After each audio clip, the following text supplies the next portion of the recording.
BA part 2 राज्य प्रशासन paper number 2 में लोक प्रशासन में हम इस आज के सत्र में ये जानेंगे कि राज्य के अंदर मुख्यमंत्री के साथ जो मंत्री परिषद होती है उनका क्या रोल होता है।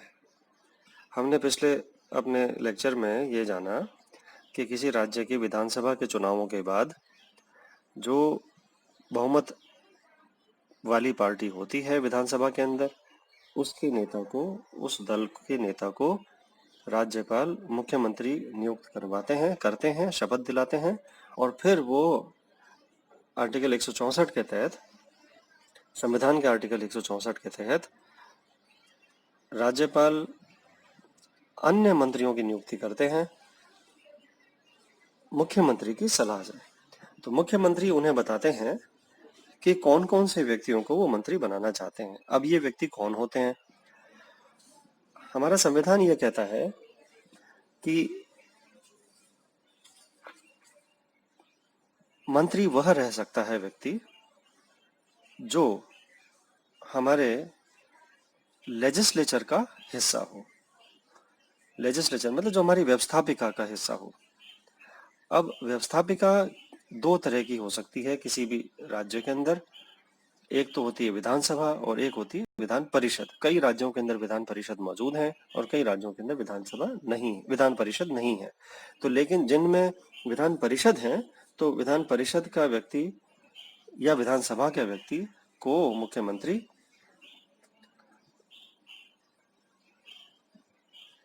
मंत्री की जगह दे सकते हैं अपने मंत्री परिषद के अंदर। जनरली ये होता है, साधारणतः यह होता है कि मुख्यमंत्री जो लोअर चैम्बर कहते हैं हम, लोअर हाउस यानी निम्न सदन वो जहाँ जनता से सीधा निर्वाचित होकर के व्यक्ति आ रहे हैं, जो विधानसभा कहलाती है उसे हम निम्न सदन कहते हैं। तो निम्न सदन के किसी व्यक्ति, निम्न सदन के सदस्य को जनरली वो मंत्री बनवाते हैं। जैसा हमने देखा था कि केंद्रीय प्रशासन के अंदर प्रधानमंत्री लोकसभा या राज्यसभा दोनों में से किसी भी सदस्य को मंत्री बना सकते हैं। वैसे ही जहां पर जिन राज्यों के अंदर विधान परिषद है वहां का व्यक्ति भी बन सकता है, लेकिन सामान्यतः हम ये देखते हैं जनरली कि मुख्यमंत्री विधानसभा के सदस्य को मंत्री परिषद के अंदर इंक्लूड करते हैं, मंत्री परिषद के अंदर लेते हैं। अब ये व्यक्ति कौन होते हैं? मुख्यमंत्री यह देखते हैं कि उनके दल के अंदर जो बड़े नेता होते हैं, प्रभावशाली होते हैं, अनुभवी होते हैं, सीनियर पोजीशन हासिल हुए होते हैं, उनको वो अपने मंत्री परिषद के अंदर शामिल करते हैं। और जब यह स्थिति होती है कि मुख्यमंत्री को साझा सरकार चलानी है, यानी दूसरों से समर्थन प्राप्त करके अगर सरकार उनकी बन रही है, तो जो बाहर के सदस्य, उनके दल के बाहर के सदस्य हैं या जो दूसरा दल है या जो दूसरे इंडिपेंडेंट स्वतंत्र जो उन्होंने विधानसभा के सदस्यों से सपोर्ट लिया है, उन व्यक्तियों को भी वो अपने मंत्री परिषद के अंदर कई बार शामिल करते हैं, जिससे कि वो लोग सरकार के अंदर शामिल रहेंगे तो वो उस सरकार से अच्छी तरह जुड़े रहेंगे। तो यह एक लालच भी होता है जो कोई मुख्यमंत्री किसी विधानसभा सदस्य को देता है, जिसके तहत वो उनके मंत्री परिषद में जुड़ेगा और इसलिए सरकार का प्रभावशाली व्यक्ति बनेगा और इसलिए वो सरकार से जुड़ा रहे। तो बाहर के लोगों को खुश करने के लिए, बाहर के दलों को खुश करने के लिए, उनका समर्थन प्राप्त करने के लिए मुख्यमंत्री अनेक बार उन लोगों को मंत्री बनाते हैं। तो अपने दल के अंदर प्रभावशाली, सीनियर, एक्सपीरियंस्ड जो लोग हैं उनको मंत्री बनाया जाएगा और बाहर वाले लोगों को भी मंत्री बनाया जा सकता है। अनेक बार यह देखा गया है कि राज्यों के अंदर जब सरकार बनती है तो राज्य के मुख्यमंत्री जो केंद्रीय नेतृत्व होता है, जैसे मान लीजिए भारतीय जनता पार्टी है या कांग्रेस पार्टी है या कम्युनिस्ट पार्टी है या कोई भी पार्टी है जो नेशनल पार्टी होती है, उसके अंदर राज्य के अंदर जब कोई मुख्यमंत्री बनता है तो वो केंद्र में जो उनका नेतृत्व होता है उसकी तरफ वो देखते हैं कि वो वहां से कौन किसको चाहते हैं मंत्री बनाना। तो राज्यों के नेता जो विधानसभा में आते हैं वो भी दिल्ली की दौड़ लगाते हैं और केंद्रीय नेतृत्व से अपनी सिफारिशें करवाते हैं अपने मंत्रिपरिषद में आने में। तो एक तरह से प्रैक्टिकली हम देखा जाए तो मंत्रिपरिषद के अंदर वो लोग शामिल होते हैं जो नेतृत्व, राज्य नेतृत्व और केंद्रीय नेतृत्व के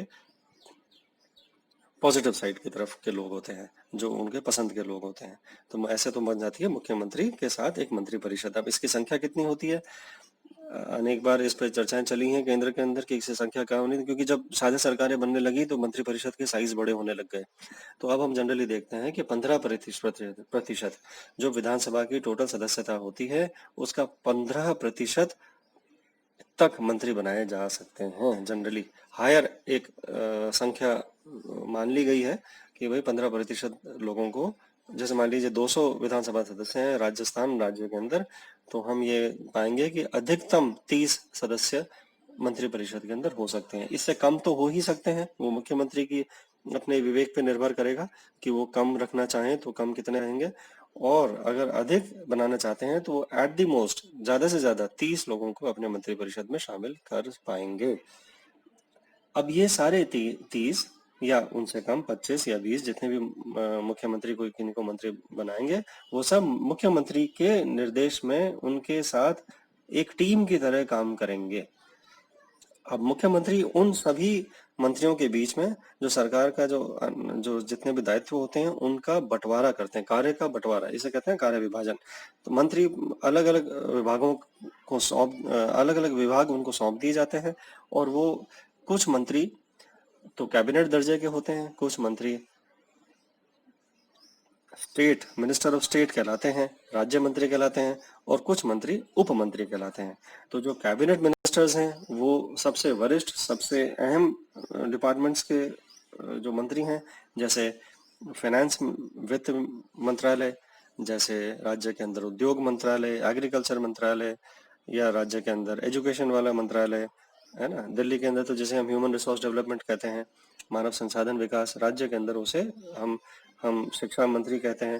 तो शिक्षा के अंदर भी आजकल 2 मंत्री हो गए हैं, उच्च शिक्षा मंत्री और एक स्कूल एजुकेशन वाले मंत्री। तो 2 मंत्री हैं। अब इनमें से सरकार किसको ज्यादा महत्व देती है, वो मंत्री का दर्जा जो व्यक्ति होल्ड कर रहा है उसका ऊपर, और जो मंत्रालय है वो कितना इंपॉर्टेंट है उसके ऊपर ये डिपेंड करेगा कि वो किस रैंक के हैं। तो जनरली हम कैबिनेट रैंक के अंदर हम पाते हैं जो अति महत्वपूर्ण मंत्रालय हैं राज्य के, जैसे फाइनेंस, वित्त, इंडस्ट्रीज, एग्रीकल्चर, पीडब्ल्यूडी जो सार्वजनिक निर्माण विभाग है, इस तरह मेडिकल जो हेल्थ डिपार्टमेंट होता है, मिनिस्ट्री होती है, वो ऐसे तो कैबिनेट रैंक के मिनिस्टर्स होते हैं। और वो आप पाएंगे कि वो अनेक बार वे व्यक्ति होते हैं जो राज्य के अंदर जो राजनीतिक दल सत्ता के अंदर है उसके वरिष्ठतम नेता होते हैं। होम मिनिस्टर में रह गया, मुझे चूक गया मैं, होम मिनिस्टर भी तो सबसे important one of the important ministries हैं। तो होम मिनिस्टर जो गृह मंत्री होता है वो। इसके बाद आता है दूसरा दर्जा जिसे हम राज्य मंत्री कहते हैं। राज्य मंत्री वो होते हैं जो उसके नेक्स्ट लेवल जो इम्पोर्टेंस रखने वाले मंत्रालय होते हैं उनका जो नेतृत्व होता है वो राज्य मंत्री के हाथ में होता है। कई बार जो सबसे इम्पोर्टेंट मंत्रालय हैं उनका उनके साथ काम की अधिकता को देखते हुए कभी राज्य मंत्री या उप मंत्री भी लगाया जा सकता है। यानी एक तो मिनिस्टर हो गया कैबिनेट रैंक का, और उसके नीचे हो गए 1 या 2 मिनिस्टर ऑफ स्टेट या एक कोई डिप्टी मिनिस्टर। ये राज्य के अंदर वैसे व्यवस्था कम पाई जाती है, केंद्र के अंदर ज्यादा होती है क्योंकि देश बहुत बड़ा होता है और वहाँ पे काम की बहुत ज्यादा अधिकता होती है। राज्यों के अंदर हम ये देखते हैं कि कैबिनेट रैंक के मंत्री के साथ कभी कोई एक मिनिस्टर ऑफ स्टेट या डेप्यूटी मिनिस्टर उप मंत्री लगाया जा सकता है। जो कैबिनेट रैंक के मंत्री जो मंत्रालय नहीं है, जिनको कैबिनेट रैंक का मंत्री नहीं मिला है, उनको सीधे फिर राज्य मंत्री के उसमें लगा दिया जाता है, नेतृत्व में उनको लगाया जाता है, और वहाँ उनके साथ कोई उप मंत्री भी हो सकता है जो उनके साथ काम करे। तो कुछ मंत्रालय ऐसे हो गए जो महत्वपूर्ण हैं जिनके ऊपर स्टेट का कैबिनेट रैंक का मिनिस्टर होता है, और कुछ मंत्रालय ऐसे होते हैं जो कम उतनी ज्यादा महत्व नहीं रखते हैं मुख्यमंत्री की नजर में, तो उनके ऊपर एक सीधा मिनिस्टर ऑफ स्टेट होता है, तो मिनिस्टर ऑफ स्टेट लगाया जाता है। अब इन दोनों के नीचे उप मंत्री भी हो सकते हैं। कोई उप मंत्री का मतलब यही है कि वो अलग से किसी मिनिस्ट्री को लीड नहीं कर रहा है। उप मंत्री किसी मंत्री के नीचे एक सेकंड मंत्री है, वो उप है, किसी का सहायक मंत्री है वो।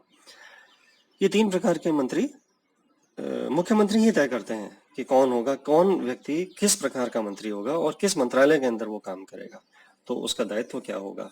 तो ये सारी डिटेलिंग मैं आपको इसलिए दे रहा हूँ कि आपके नज़र में, आपके समझ में आए कि एक मुख्यमंत्री अपनी जो मंत्री परिषद बनाता है उसके अंदर वो कार्य विभाजन करता है, कौन आदमी किस दर्जे का होगा ये तय करता है, किसके पास कितनी शक्तियां होंगी ये तय करते हैं। और फिर जब सरकार चलती है तो रोजमर्रा के टाइम्स में वो इन मंत्रियों की शफलिंग भी कर सकते हैं, मतलब इनको बदल भी सकते हैं, इनके दायित्व को बदल सकते हैं। किसी होम मिनिस्टर को बदल के इंडस्ट्रीज मिनिस्टर बना सकते हैं, यानी गृह को उद्योग मंत्री बना सकते हैं, और किसी वित्त मंत्री को होम मिनिस्टर बना सकते हैं। ये ऐसे अदला बदली की जा सकती है मध्यकाल के अंदर कभी भी। तो ये सारा जो विवेक है वो मुख्यमंत्री का होता है कि वो किसको कौन सा मंत्री चाहते हैं, और एक बार बनाने के बाद भी बदल सकते हैं, किसी से हटाया भी जा सकता है, कार्य वापस लिया भी जा सकता है, और किसी नए मंत्री को भी मंत्री बनाया जा सकता है। ये सब उनके कार्यकाल के अंदर, कोई नियम तय नहीं है संविधान के अंदर कि कैसे किया जाएगा। ये मुख्यमंत्री के विवेक पे, सारा इंडिपेंडेंस पे होता है। तो हमने देखा कि एक मंत्री परिषद कैसे होती, मुख्यमंत्री कैसे बनाते हैं और मंत्री परिषद कैसे होती है। अगली चर्चा इनके रोल पे।